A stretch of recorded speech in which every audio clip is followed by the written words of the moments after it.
তাহলে আমি এখনই বেরোচ্ছি। আমাদের দেরি করা যাবে না। দেরি করলে আমাদের আগে ওই নাই কিছু করে ফেলবে। ঠিক আছে, কিন্তু ওই জঙ্গলে যেতে হলে তোকে অনেক বাধার সম্মুখীন হতে হবে। আর হ্যাঁ, তুই নিজের রূপ পরিবর্তন করে মানুষের রূপে সেই জঙ্গলে প্রবেশ করবি। অন্যদিকে নয়না আর মাধব তাদের ছেলেকে কিভাবে রক্ষা করবে সেটা নিয়ে এখনো কথা বলছিল।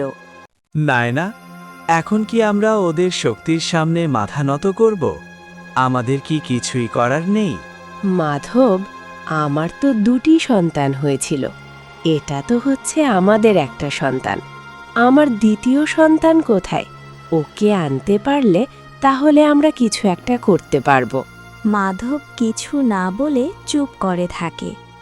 এটা দেখে নয়না তাকে আবারও জিজ্ঞেস করে, কি হলো মাধব, তুমি চুপ করে আছো কেন? আমার দ্বিতীয় সন্তান কোথায়? আমার শক্তিই হচ্ছে আমার সন্তানরা। যখন আমি আমার 2 সন্তানকে খুঁজে পাব, তখন কোনো কালো শক্তি আমার সামনে দাঁড়াতে পারবে না। নয়না, আজ থেকে 20 বছর আগে যখন তুমি একটা পাথরের মূর্তিতে পরিণত হয়ে গিয়েছিলে, তখন আমি 2টো সন্তানকে একসাথে লালন পালন করতে পারবো না, তাই একটি সন্তানকে আমি তখন নদীতে ভাসিয়ে দিয়েছিলাম। মাধব, তুমি এটা কি করেছো? তুমি তো বিশাল বড় ভুল করে ফেলেছো।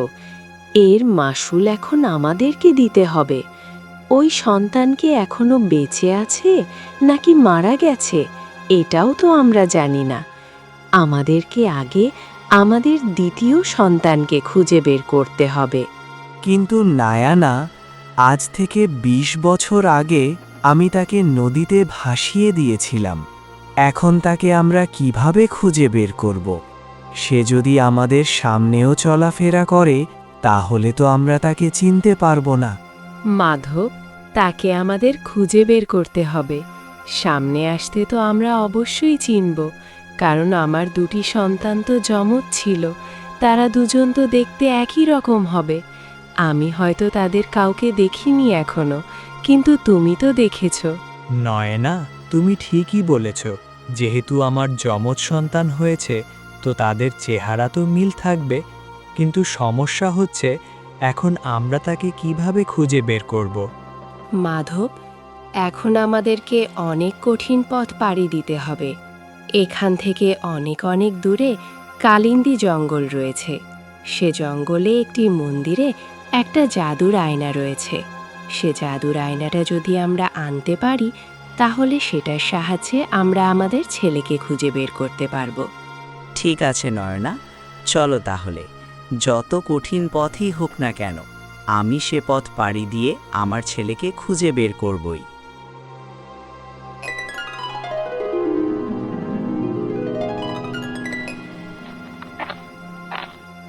তারপর মাধব এবং নয়না দুজনেই সেই কালিন্দী জঙ্গলের উদ্দেশ্যে বের হয়ে পড়ে। এভাবে তারা দুজন প্রায় 2 দিন চলতে থাকে। 2 দিন তো এটা অতি সামান্য। কালিন্দী জঙ্গলে যেতে হলে তাদেরকে অনেক সময় ধরে চলতে হবে। তারা একটি জায়গায় পৌঁছানোর পর যায় মাটিতে একটি পাখি আহত হয়ে পড়ে আছে। দেখে মনে হচ্ছে যে পাখির সাহায্যের প্রয়োজন।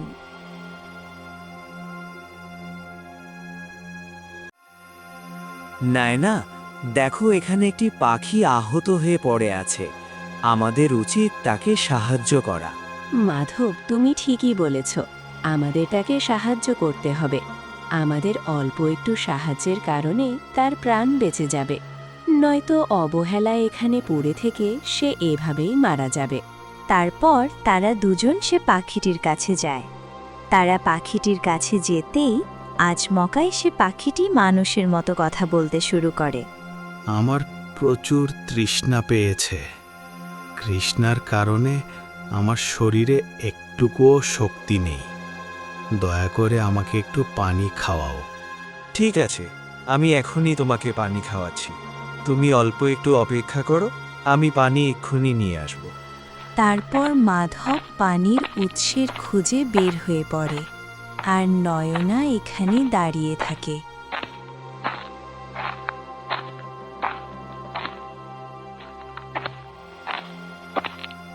মাধব কিছু দূর যাওয়ার পর একটি ঝিল দেখতে পায়। তারপর সে জেল থেকে সে পানি নিয়ে আসে আর সে পাখিটিকে খাইয়ে দেয়। পানি খাওয়ার কিছুক্ষণের মধ্যেই সে পাখিটি তার শরীরে শক্তি সঞ্চার করতে সক্ষম হয়। তোমাদের অনেক অনেক ধন্যবাদ। আজকে তোমরা না থাকলে আমি হয়তো এখানে পরে থেকে তৃষ্ণার কারণে মারাই যেতাম। সৃষ্টিকর্তা তোমাদেরকে এখানে এনেছে হয়তো আমাকে বাঁচানোর জন্যেই। আরে তুমি এত করে বলছে কেন? আমরা তো শুধুমাত্র তোমাকে একটু পানি খাইয়েছি, এর থেকে বেশি কিছু তো আর করিনি। কারো জীবন অথবা মৃত্যুর মালিক তো সৃষ্টিকর্তা। হয়তো এখানে আমরা না আসলে সৃষ্টিকর্তা তোমার জন্য অন্য কোনো সাহায্য পাঠিয়ে দিত। হয়তো তোমার কথা সত্যি, কিন্তু তোমরা আমার অনেক বড় উপকার করেছ, আমার জীবন বাঁচিয়েছ। তোমরা যদি কখনো কোনো বিপদে পড়ো, শুধু আমাকে স্মরণ করবে, আমি উপস্থিত হয়ে যাব আর আমার যতটুকু সম্ভব ততটুকু দিয়ে তোমাদের সাহায্য করার চেষ্টা করব। আচ্ছা ঠিক আছে মায়াবী পাখি, তুমি ভালো থেকো। এখন আমরা আসি, আমাদেরকে অনেক দূর পৌঁছতে হবে। আমাদের কোনো দরকার লাগলে অবশ্যই তোমাকে স্মরণ করব।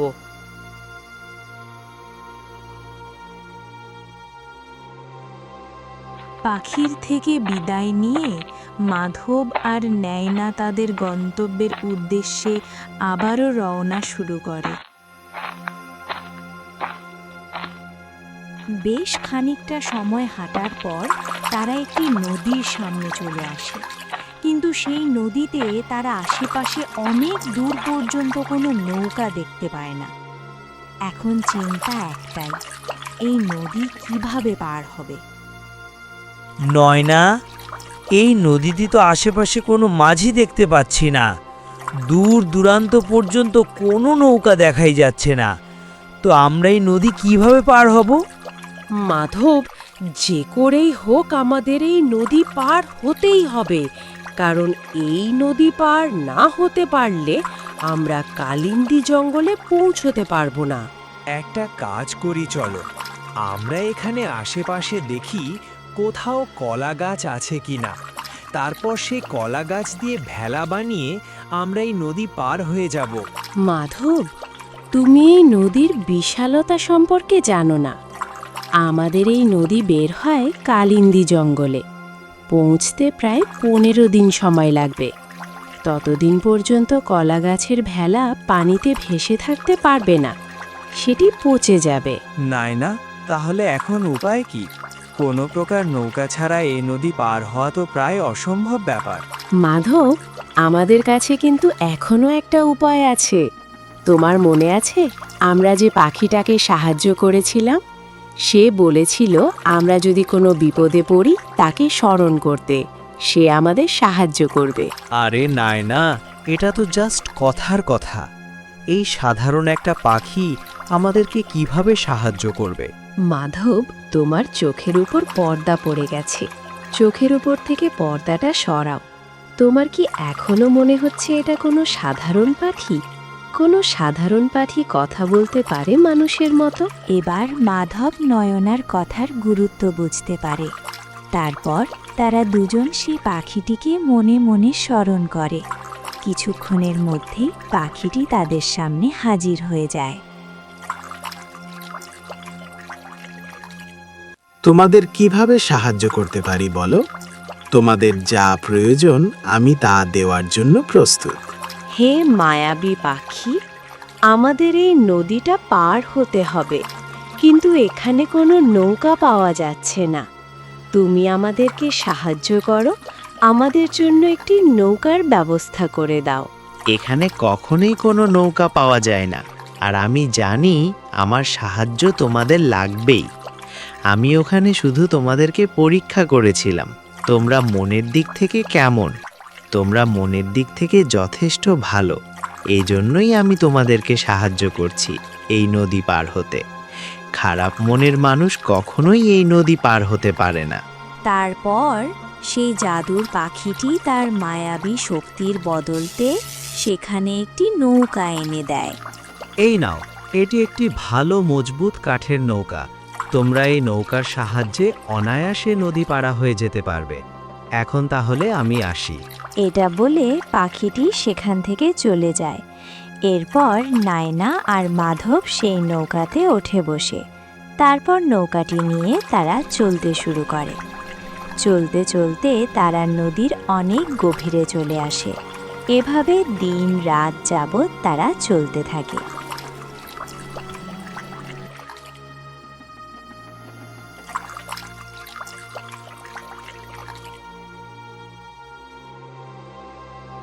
অন্যদিকে নাগরাজ অভিমন্যু তার নাগ রূপ পরিবর্তন করে একটি মানুষের রূপ ধারণ করে।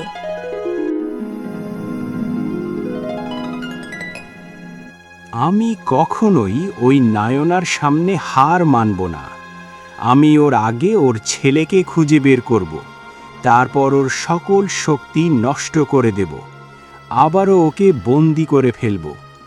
আমি থাকতে ও কখনোই মুক্তভাবে ঘোরাফেরা করতে পারবে না। তারপর নাগরাজ অভিমন্যু সেই কালিন্দী জঙ্গলের মন্দিরের উদ্দেশ্যে চলতে শুরু করে। এই কালিন্দী জঙ্গলে যাওয়ার ক্ষেত্রে তারা তাদের কোনো বিশেষ শক্তি ব্যবহার করতে পারবে না। ওখানে তাদের মায়াবী শক্তি কাজ করবে না। তারা একজন সাধারণ মানুষের মতো হয়ে সেখানে যেতে হবে। নাগরাজ অভিমান্য চলতে চলতে ঠিক সে জায়গাটা এসে যায় যেখানে নাইনাদের সাথে সে আহত পাখিটির দেখা হয়েছিল। কিন্তু এখানে তার সাথে একটি বৃদ্ধ লোকের দেখা হয়। কে বাবা, একটু দাঁড়াও, আমাকে একটু সাহায্য কর। আমি চলতে পারছি না, এখানে এসে হারিয়ে গিয়েছি। এখন কিভাবে আমার বাড়িতে যাব বুঝতে পারছি না। দয়া করে আমাকে একটু সাহায্য করো। কাকা, আমার একটু তাড়া আছে, আমাকে একটু তাড়াতাড়ি যেতে হবে। অনেক দূরের পথ পাড়ি দিতে হবে। তো এখন আমাকে মাফ করে দিন, আমি এখন কোনো সাহায্য করতে পারবো না। আরে বাবা, তুমি এগুলা কি বলছো? মানুষ তো মানুষের জন্যই। তুমি আমাকে সাহায্য করো, কাল আমি তোমাকে সাহায্য করব। এভাবেই তো জীবন চলে। কেউ তো আর একা একা জীবন কাটিয়ে দিতে পারে না। একজনের সাহায্য অন্যজনের প্রয়োজন হয়। আরে বুড়ো, তোর মাথায় কথা ঢোকে না বলছি না? আমার তাড়া আছে, তারপরেও আমি তোকে কিভাবে সাহায্য করব? আর তুই আমাকে কিভাবে সাহায্য করবি? তুই তো একটা বুড়ো, তোর নিজেরই সাহায্যের প্রয়োজন হয়, তুই আবার করবি আমাকে সাহায্য? এটা বলে অভিমন্যু অহংকার দেখিয়ে সে বুড়োকে অবজ্ঞা করে সেখান থেকে চলে যায়। চলতে চলতে সেও সেই নদীটার সামনে চলে আসে। কিন্তু ওই যে ওরা যেরকমভাবে আটকে গেছিল, সেও ওখানে আটকে যায়। নদীতে দূর দূরান্ত পর্যন্ত কোথাও কোনো নৌকা নেই। অভিমন্যু চিন্তায় পড়ে যায়, সে কিভাবে এই নদী পার হবে? কারণ নদী পার না হতে পারলে তো সে ওই কালিন্দীর জঙ্গলে পৌঁছতে পারবে না। ঠিক তখনই তার সামনে একটি শয়তান হাজির হয়। হে অভিমান্যু, কি অবস্থা তোমার? আমি জানি তুমি এখানে কেন দাঁড়িয়ে আছো। তোমাকেই নদী পার হতে হবে, কিন্তু নদীতে কোনো নৌকাই দেখতে পাচ্ছ না। তুমি ঠিকই বলেছ, আমাকে এই নদী পার হয়ে কালিন্দীর জঙ্গলে পৌঁছতে হবে, কিন্তু এখানে তো দূর দূরান্ত পর্যন্ত কোনো নৌকাই দেখতে পাচ্ছি না। তাহলে কিভাবে পার হব? তুমি চাইলে আমি তোমাকে নদী পার হওয়ার উপায় বলে দিতে পারি। অবশ্যই, আমার তো এখন নদীটা পার হওয়াই দরকার। দয়া করে তুমি বলো, আমি কিভাবে নদীটা পার হতে পারবো? এমনি এমনি কিভাবে বলে? আমার থেকে সাহায্য পেতে হলে তোমাকে আমার প্রশংসা করতে হবে। তুমি যদি আমার প্রশংসা করো, তাহলেই শুধুমাত্র আমি তোমাকে এখানে একটা নৌকার ব্যবস্থা করে দেব, যাতে তুমি নদীটা পার হতে পারো। তো একটা শয়তান, এর আবার কি প্রশংসা করব? এত প্রশংসা করার মতো কিছুই নেই, কিন্তু এখন আমাকে নদী পার হতে হলে তো নৌকা লাগবেই। মিথ্যে মিথ্যে কিছু প্রশংসা করে দিই। কি ব্যাপার অভিমন্যু, কি ভাবছো তুমি? কি নদীটা পার হতে চাও? নদী পার হতে হলে আমার প্রশংসা করো, আমি তোমাকে নৌকা দেব। আরে মহাদেব, আমি তো এটাই ভাবছিলাম যে আপনার কোন প্রশংসাটা আগে করব। আপনার তো প্রশংসা করার মতো অনেক কিছুই রয়েছে। আপনি তো বিশাল শক্তিধর। দেখুন, এখানে আমি নদীটা পার হতে পারছি না, এখানে আমার কোনো শক্তি নেই, কিন্তু আপনার তো বিশাল ক্ষমতা। আপনি আপনার ক্ষমতার জোরে আমাকে এখানে একটি নৌকা এনে দিতে পারবেন। এভাবেই অভিমন্যু অনেকক্ষণ ধরে সে শয়তানটার মিথ্যা প্রশংসা করতে থাকে। এমন এমন প্রশংসা করে যে শয়তানটা একেবারেই খুশি হয়ে যায়। অভিমন্যু, আমি তোমার উপর অনেক খুশি হয়েছি। তুমি আমার অনেক ভালোভাবে প্রশংসা করেছো। এই নাও, এই নৌকাতে করে তুমি আবার নদীটা সুন্দর মতো পার হয়ে যাও। শয়তানটি তাকে নৌকাটি দিয়ে সেখান থেকে গায়েব হয়ে যায়। এরপর অভিমন্যু সেই নৌকাতে উঠে বসে। অভিমন্যু নৌকা নিয়ে তার গন্তব্যের উদ্দেশ্যে চলতে শুরু করে। চলতে চলতে সেই নদীর অনেক গভীরে চলে আসে। এর মধ্যে বের হতে হলে তাকে আরও অনেক সময় ধরে চলতেই হবে।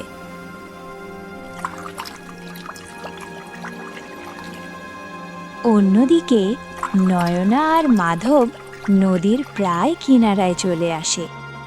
নদীর কিনারায় এসে তারা সেই কালিন্দী জঙ্গলের একটা পাস আবিষ্কার করে।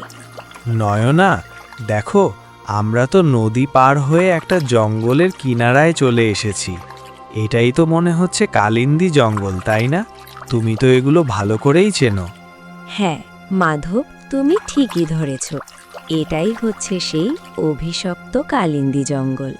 নায়না, তুমি এই জঙ্গলটাকে অভিশপ্ত বলছো কেন?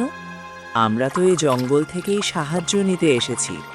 ওই জাদুর আয়না তো এখানে ছাড়া অন্য কোথাও পাওয়া যায় না। মাধব, এখান থেকে আমরা জাদুর আয়না নিয়ে উপকৃত হব, ঠিক আছে, কিন্তু এখানে উপকৃত বস্তুর চেয়ে ক্ষতিকারক জিনিসই সবচেয়ে বেশি আছে। এই জঙ্গল পুরোটাই মায়ায় ভরা।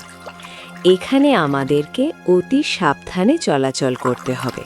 ঠিক আছে নায়না, আমি সাবধানতা অবলম্বন করেই চলাফেরা করব। চলো, এখন সামনে এগোনো যাক। তারপর তারা কালিন্দী জঙ্গলের মধ্যে তাদের সফর শুরু করে। তারা জঙ্গলের মধ্যে প্রায় 1 দিন যাবৎ চলতে থাকে। এই জঙ্গলটার বিশালতা অনেক বেশি। 1 দিন চলার পরও তারা সবাই মাত্র জঙ্গলের 100 ভাগের মধ্যে 1 ভাগ অতিক্রম করতে সক্ষম হয়। হঠাৎ করে তাদের সামনে একটি কলা গাছ দাঁড়িয়ে যায়, আর সেখানে অদ্ভুতভাবে কলা গাছটি মানুষের মতো কথা বলতে শুরু করে। মাধব এবং নায়না, তোমরা এখানেই দাঁড়িয়ে যাও। তোমরা এখন ভেতরের দিকে আর প্রবেশ করতে পারবে না। দেখো, জাদুর কলা গাছ, আমাদেরকে ভেতরে যেতেই হবে। আমাদেরকে মন্দির থেকে জাদুর আয়নাটা আনতে হবে। ওটা দিয়ে আমাদের ছেলেকে খুঁজে বের করতে হবে। হ্যাঁ, জাদুর কলা গাছ, আমাদেরকে দয়া করো। আমাদের ছেলেকে ফিরে পেতে সাহায্য করো। আমাদেরকে আটকিও না, যেতে দাও। দেখ মাধব, এখানে কিছু হবে না। মানুষের মতো আমার মনে কোনো দয়া মায়া নেই।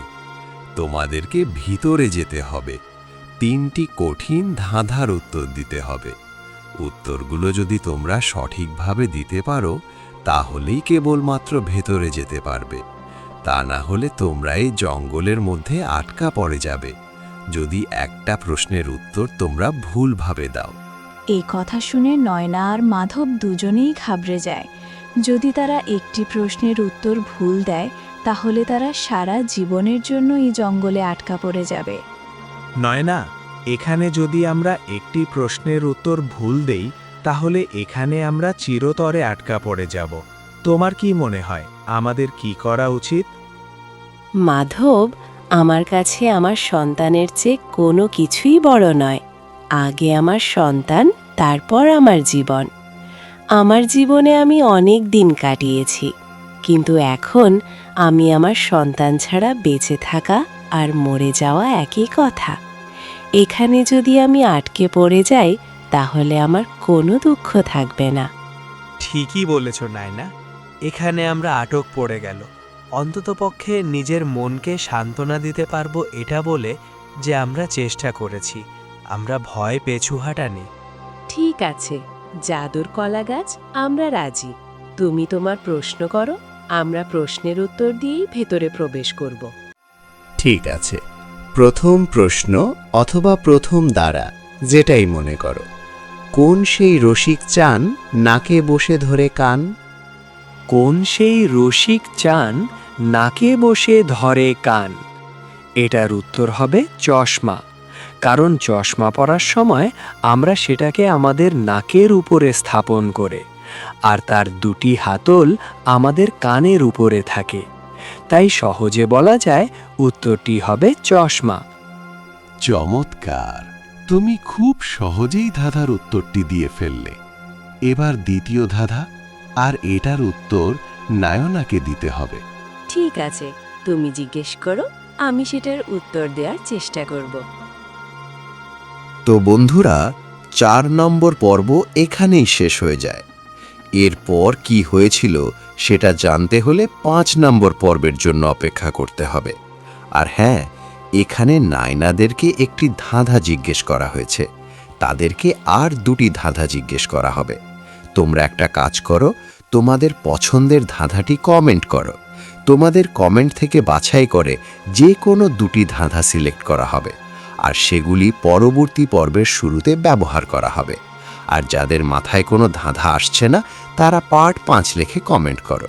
মনে রাখবে, যত বেশি কমেন্ট হবে তত তাড়াতাড়ি পরের পর্ব চলে আসবে।